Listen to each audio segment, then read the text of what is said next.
How to use keyframes in ClipChamp. Well, hello everyone, welcome back to the channel. In this video today, I'll guide you through steps on how you can use keyframes in ClipChamp. Well, basically, once you have imported media on ClipChamp, if you click on it here, you'll get various options to add captions. Here you can see fade options, filters, effects, adjust, and speed. Now here, however, you can see there is no any option for keyframes within this section here or the effects section here. Now, unfortunately, ClipChamp doesn't provide any keyframes option to get video things straight. Now, if you want to add certain effects only to the certain parts, or you want to add certain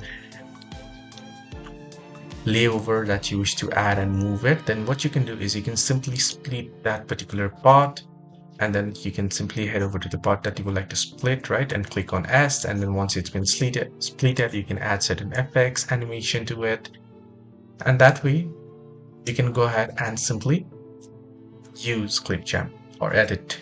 So hope this video helped. Do like and subscribe.